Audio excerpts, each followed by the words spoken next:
Welcome to Sword Sharpening, a daily scripture reading from Monumental Grace.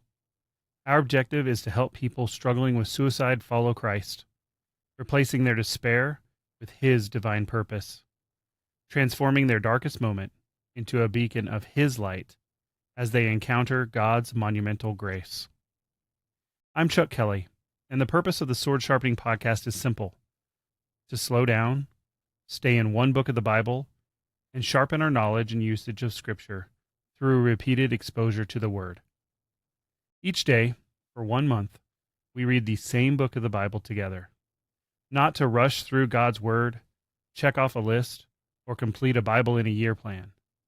We want to know Scripture deeply, faithfully, and accurately. As God's Word is repeated day after day, patterns emerge, doctrine becomes clearer, conviction deepens, and truth settles into the heart. We learn it and know it like never before. The author of Hebrews tells us in chapter 4, verse 12, "For the word of God is living and active and sharper than any two-edged sword." So wherever you are, driving, working, praying, or sitting quietly with your Bible open, let the Lord use His word to renew your mind, strengthen your discernment, sharpen your conviction, and conform you to Christ. This is Sword Sharpening, and we will be reading from the Legacy Standard Bible Translation. Let us hear the word of the Lord. Colossians, chapter 1. Paul, an apostle of Christ Jesus, by the will of God, and Timothy our brother, to the saints and faithful brothers in Christ in Colossae, grace to you and peace from God our Father. We give thanks to God, the Father of our Lord Jesus Christ, praying always for you, since we heard of your faith in Christ Jesus and the love which you have for all the saints, because of the hope laid up for you in heaven, of which you previously heard in the word of truth, the gospel, which has come to you, just as in all the world also it is constantly bearing fruit and multiplying, just as it has been doing in you also since the day you heard and understood the grace of God in truth. Just as you learned it from Epaphras, our beloved fellow slave, who is a faithful servant of Christ on our behalf, who also informed us of your love in the Spirit. For this reason also, since the day we heard, we have not ceased to pray for you and to ask that you may be filled with the full knowledge of His will in all spiritual wisdom and understanding, so that you may walk in a manner worthy of the Lord, to please Him in all respects, bearing fruit in every good work and multiplying in the full knowledge of God, being strengthened with all power, according to His glorious might, for the attaining of all steadfastness and patience, joyously giving thanks to the Father, who has qualified us to share in the inheritance of the saints in light, who rescued us from the authority of darkness and transferred us to the kingdom of the Son of His love, in whom we have redemption, the forgiveness of sins, who is the image of the invisible God, the firstborn of all creation. For in Him all things were created, both in the heavens and on earth, visible and invisible, whether thrones or dominions or rulers or authorities. All things have been created through Him and for Him. And He is before all things, and in Him all things hold together. And He is the head of the body of the church, who is the beginning, the firstborn from the dead, so that He Himself will have come to have first place in everything. For in Him all the fullness of God was pleased to dwell, and through Him to reconcile all things to Himself, having made peace through the blood of His cross, through Him, whether things on earth or things in heaven.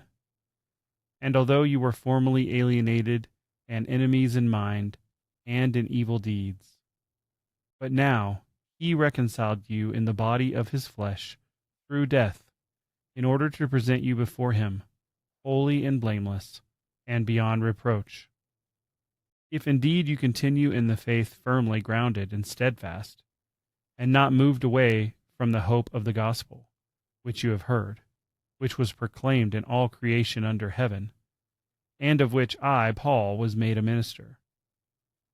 Now I rejoice in my sufferings for your sake, and I fill up what is lacking of Christ's afflictions in my flesh, on behalf of his body, which is the church, of which I was made a minister according to the stewardship from God given to me for you, so that I might fully carry out the preaching of the word of God. That is, the mystery which has been hidden from the past ages and generations, but has now been manifested to his saints, to whom God willed to make known what is the riches of the glory of this mystery among the Gentiles, which is Christ in you, the hope of glory. Him we proclaim, admonishing every man and teaching every man with all wisdom, so that we may present every man complete in Christ. For this purpose I also labor, striving according to his working, which he works in me in power. Chapter 2. For I want you to understand how great a struggle I have on your behalf, and for those who are at Laodicea, and for all those who have not seen my face in the flesh, so that their hearts may be encouraged, having been held together in love, even unto all the wealth of the full assurance of understanding, unto the full knowledge of God's mystery, that is, Christ himself, in whom are hidden all the treasures of wisdom and knowledge. I say this so that no one will delude you with persuasive argument. For even though I am absent in body, nevertheless I am with you in spirit, rejoicing to see your good order and the stability of your faith in Christ. Therefore, as you received Christ Jesus the Lord, so walk in him, having been firmly rooted and being built up in him, and having been established in your faith, just as you were instructed, and abounding with thanksgiving. See to it that no one takes you captive through philosophy and empty deception, according to the tradition of men, according to the elementary principles of the world, and not according to Christ. For in him all the fullness of deity dwells bodily, and in him you have been filled, who is the head over all rule and authority, in whom you are also circumcised with a circumcision made without hands, in the removal of the body of the flesh, in the circumcision of Christ, having been buried with him in baptism, in which you were also raised up with him through faith in the working of God, who raised him from the dead. And you, being dead in your transgressions and the uncircumcision of your flesh, he made you alive with him, having graciously forgiven us all our transgressions, having cancelled out the certificate of debt consisting of decrees against us, which was hostile to us. He also has taken it out of the way, having nailed it to the cross. Having disarmed the rulers and authorities, he made a public display of them, having triumphed over them in him. Therefore no one is to judge you in food and drink, or in respect to a festival, or a new moon, or a Sabbath day, things which are only a shadow of what is to come, but the substance belongs to Christ. Let no one keep defrauding you of your prize by delighting in self-abasement and the worship of the angels, going into detail about visions he has seen, being puffed up for nothing by his fleshly mind, and not holding fast to the head, from whom the entire body, being supplied and held together by the joints and ligaments, grows with a growth that is from God. If you have died with Christ to the elementary principles of the world, why, as if you were living in the world, do you submit yourself to decrees? Do not handle, nor taste, nor touch, which deal with everything destined to perish with use, which are in accordance with the commands and teachings of men, which are matters having, to be sure, a word of wisdom in self-made religion and self-abasement, and severe treatment of the body, but are of no value against fleshly indulgence. Chapter 3. Therefore, if you have been raised up with Christ, keep seeking the things above, where Christ is, seated at the right hand of God. Set your mind on the things above, not on the things that are on earth. For you died, and your life has been hidden with Christ in God. When Christ, who is our life, is manifested, then you also will be manifested with him in glory. Therefore, consider the members of your earthly body as dead to sexual immorality, impurity, passion, evil desire, and greed, which is idolatry. On account of these things, the wrath of God is coming upon the sons of disobedience. And in them you also once walked, when you were living in them.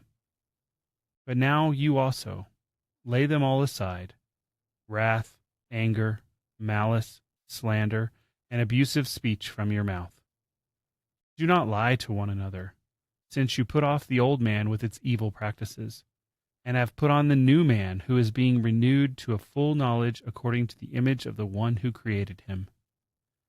A renewal in which there is no distinction between Greek and Jew, circumcised and uncircumcised, barbarian, Scythian, slave, and free man. But Christ is all and in all.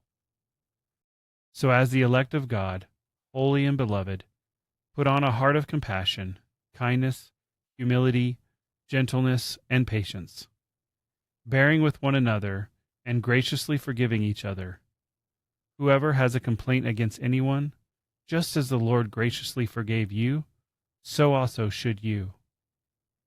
Above all these things put on love, which is the perfect bond of unity.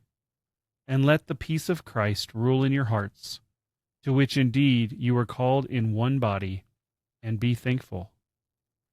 Let the word of Christ dwell in you richly, with all wisdom, teaching and admonishing one another with psalms and hymns and spiritual songs, singing with gratefulness in your hearts to God. And whatever you do in word or deed, do all in the name of the Lord Jesus, giving thanks to God the Father through him. Wives, be subject to your husbands, as in fitting in the Lord. Husbands, love your wives and do not be embittered against them. Children, obey your parents in all things, for this is pleasing to the Lord. Fathers, do not exacerbate your children, so that they will not lose heart. Slaves, in all things obey those who are your masters, according to the flesh, not with eye service as men pleasers, but with integrity of heart, fearing the Lord. Whatever you do, do your work heartily, as for the Lord rather than for men, knowing that from the Lord you will receive the reward of the inheritance. Serve the Lord Jesus Christ. For he who does wrong will receive the consequences of the wrong which he has done, and that without partiality. Chapter 4. Masters, show to your slaves what is right and fair, knowing that you too have a master in heaven. Devote yourselves to prayer, being watchful in it with thanksgiving, praying all the time for us as well, that God will open up to us a door for the word, so that we may speak the mystery of Christ, for which I have also been bound, that I may make it manifest in the way I ought to speak. Walk in wisdom toward outsiders, redeeming the time. Let your words always be with grace, seasoned with salt, so that you will know how you should answer each person. Tychicus, our beloved brother and faithful servant and fellow slave in the Lord, will make known to you all my affairs, whom I have sent to you for this very purpose, that you may know about our circumstances, and that he may encourage your hearts. And with him Onesimus, our faithful and beloved brother, who is one of you. They will inform you about the whole situation here. Aristarchus, my fellow prisoner, sends you his greetings, and also Mark, the cousin of Barnabas, about whom you received instructions. If he comes to you, welcome him. And also Jesus, who is called Justus. These are the only fellow workers for the kingdom of God who are from the circumcision, and have been proved to be a comfort to me. Epaphras, who is one of your number, a slave of Christ Jesus, sends you his greetings, always striving for you in his prayers, that you may stand complete and fully assured in all the will of God. For I testify for him that he has a deep concern for you and for those who are in Laodicea and Hierapolis. Luke, the beloved physician, sends you his greetings, and also Demas. Greet the brothers who are in Laodicea, and also Nympha, and the church that is in her house. And when this letter is read among you, have it also read in the church of the Laodiceans. And you, for your part, read my letter that is coming from Laodicea.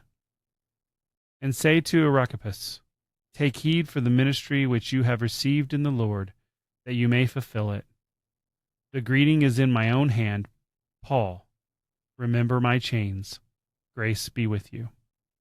You have been listening to Sword Sharpening from Monumental Grace.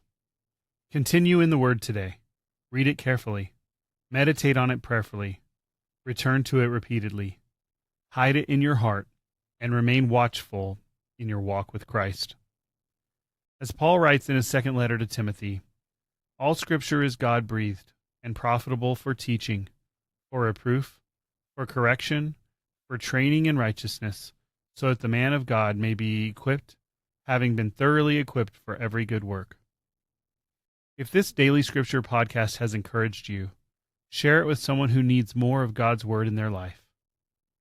May the Word of Christ dwell within you richly. Until tomorrow, put on the full armor of God, stand firm in the faith, and keep your sword sharp.